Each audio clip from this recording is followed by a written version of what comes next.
Hey guys, gals, welcome back to the channel. We are going to continue on that small block Ford, the 363 cubic incher. The camshaft, lifters, is that it? Some other parts anyways have come in.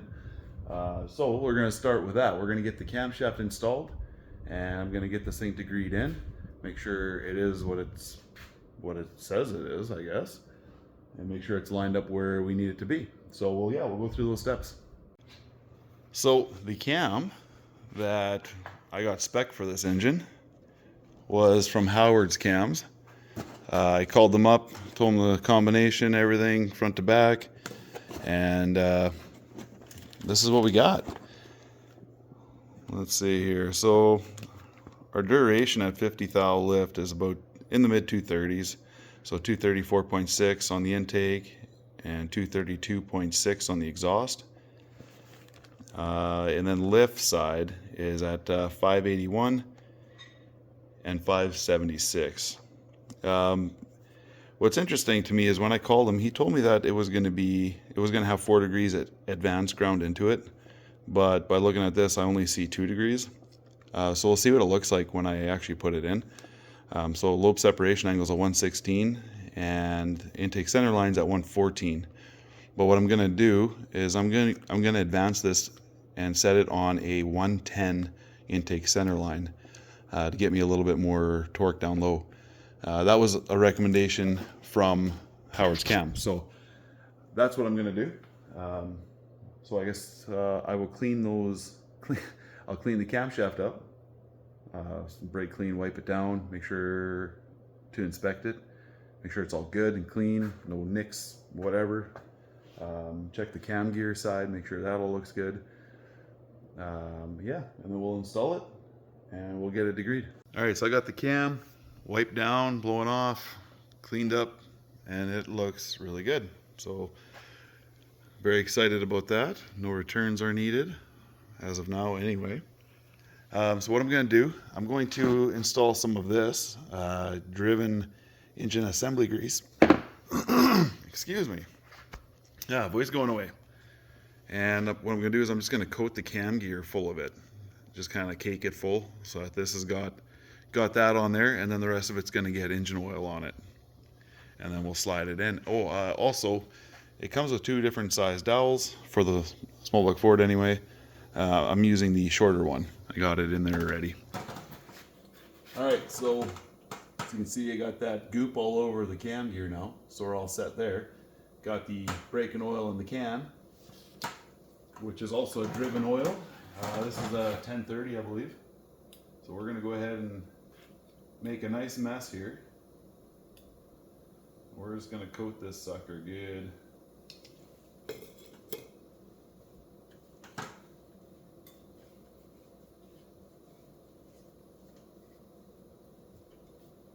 And then we can start slipping it in.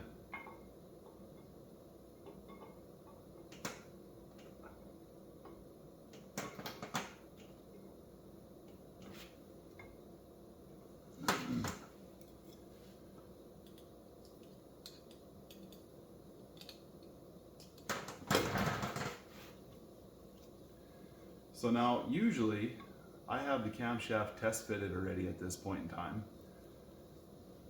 But due to the fact that I did not have the cam, and I'm also not the one who installed the cam bearings, the shop did that. Usually I'll install the cam bearings, clean them up, and I'll test fit the cam right away to make sure that the cam bearings are good. So this is the first time this cam is actually going into the engine.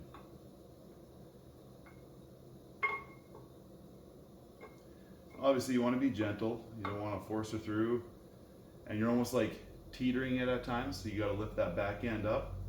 And if you need a little extra help, got the cam gear ready to go, or the sprocket ready to go just in case you need a little extra leverage back here, and you can actually kind of pry up on it to help you get it in.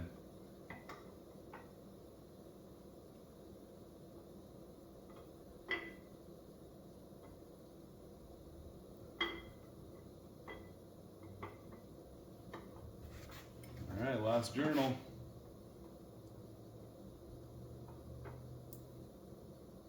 There it is.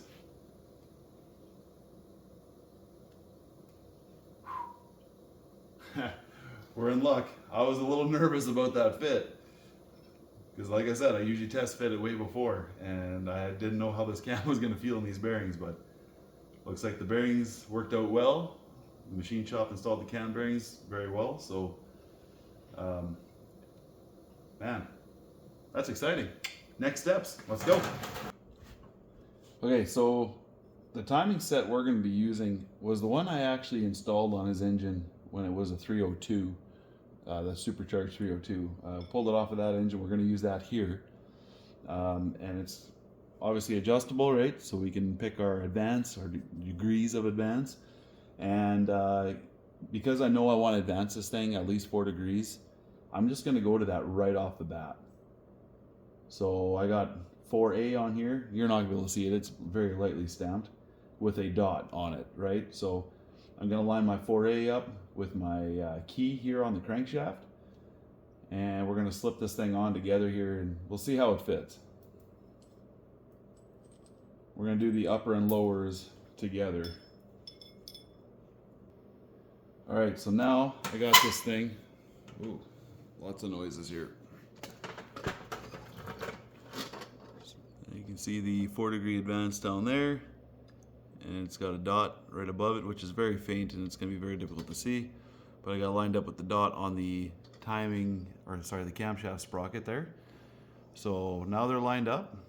I don't know if you guys are remembering earlier, one of the other videos, I was concerned about that back cam plug, core plug or whatever, that I might have seated it in too deep, even though it looked like there was a nice recess for it.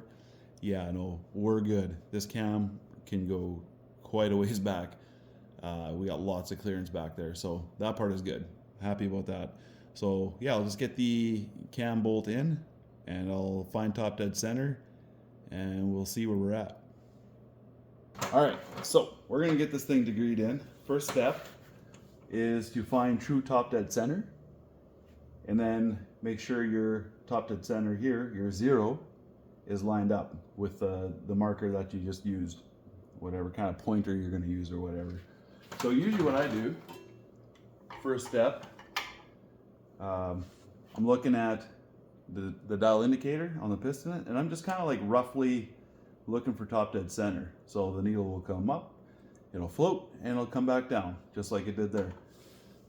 So if I'm looking at that floating position, going back, kind of stalls out. All right, so that's got to be pretty close to top dead center. So then I'd mark my pointer to top dead center. Now you have to double check it, because that was just to get you close, okay? So now what you do is you will roll it back 50 thousandths of an inch.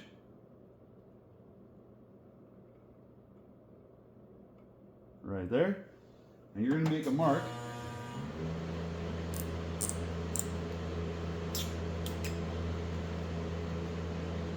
on your degree wheel. So right now I'm at 12.5 degrees. Now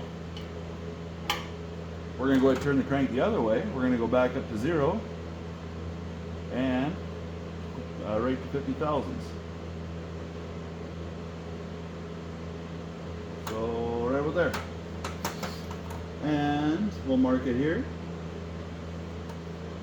And that is 12.5 degrees. Okay. So I have it lined up. So 12.5 degrees here, 12.5 degrees here, which means the center of those two numbers is true top dead center. So I'm dialed. All right.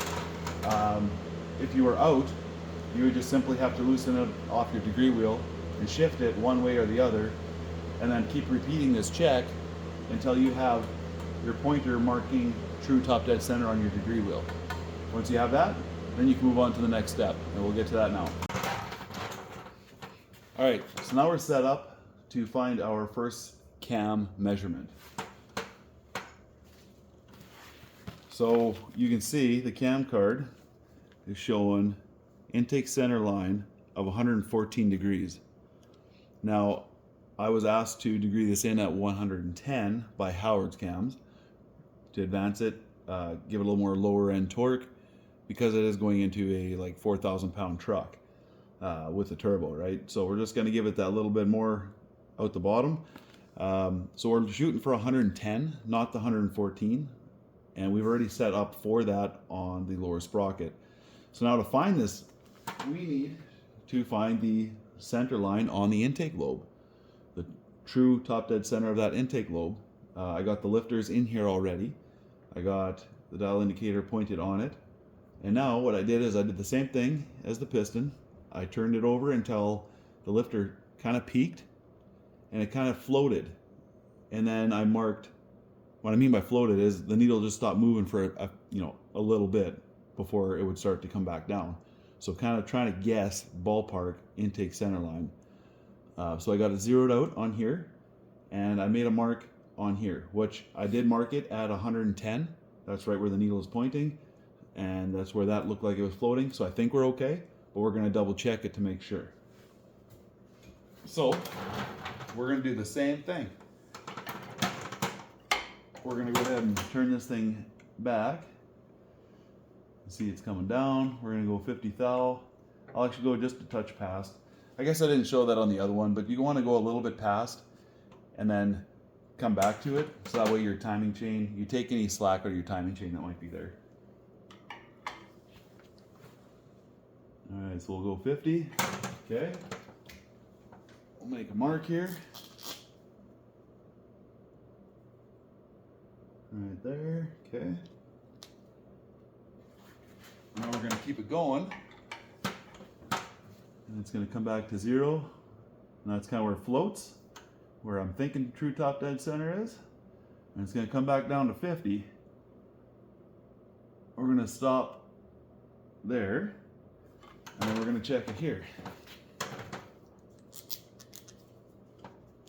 We're going to mark it. So we're going to mark it right there. So now I'm going to add these two up, my two marks together from before and after. And exactly the center of those 2 points is my intake center line. That's the true top dead center. All right, so in my case right now, we're looking at 64 degrees and 151.5. So I guess that gets us about 215, 215.5, and then divide that by 2. That actually gets us 107.75. So that's telling me that our intake center line is actually basically 108 degrees. So I'm actually 2 degrees out. Now this cam looks like it had 2 degrees ground into it, and so I thought it was supposed to have 4 based on what Howard's told me.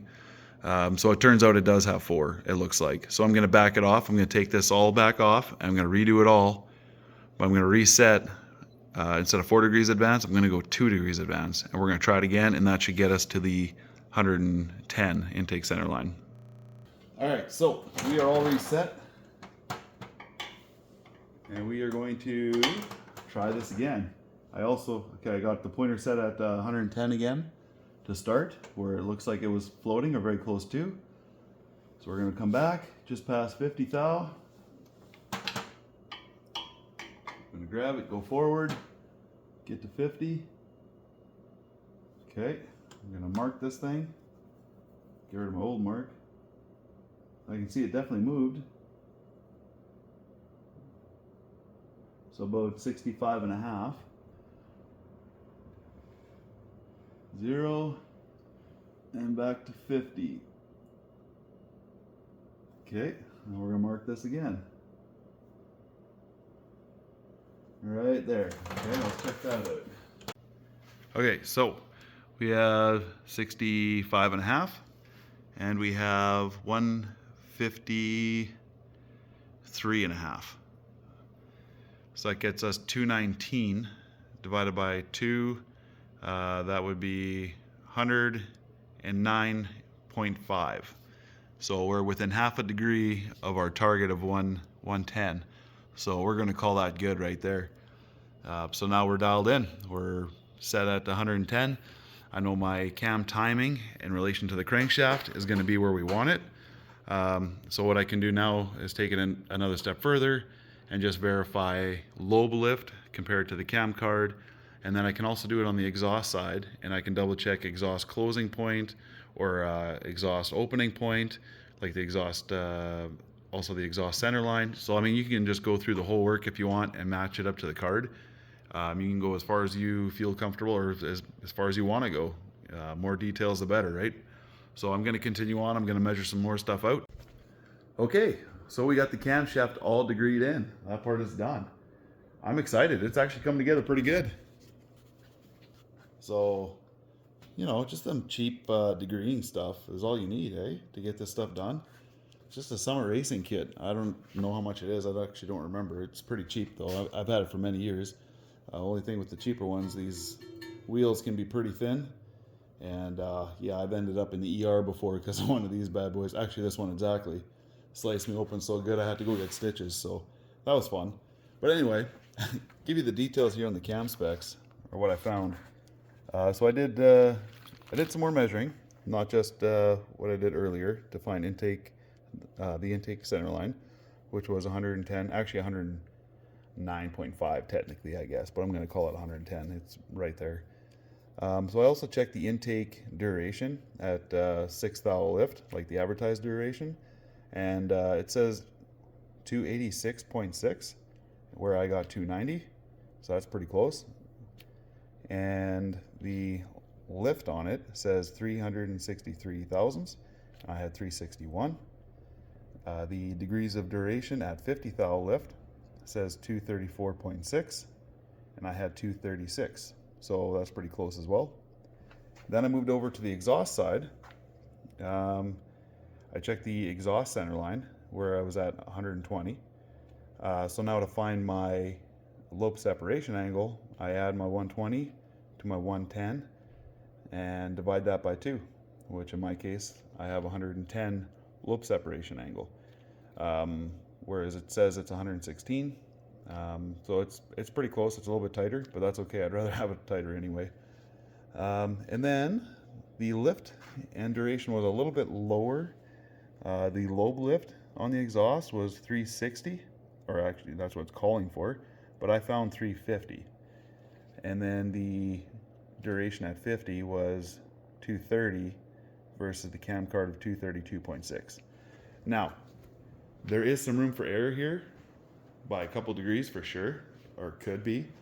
So I double checked these numbers a few times, and that's what I got. So I mean, you know, if you're not sure on the numbers, just check it again. It's fine, not a big deal. So these are my averages. This is what I'm getting, which was actually a pretty tight average. I didn't really have much of a spread, so I'm very confident in these numbers. Yeah, we're gonna send it. I'm gonna button that up. I'll just take out that crankshaft bolt, or that camshaft bolt, and I'm gonna put a little Loctite on there. I'm gonna torque it down. I did put the cam plate on behind the cam gear. I showed you that. Well, not really, I didn't show you that. But I put a little Loctite on those threads as well.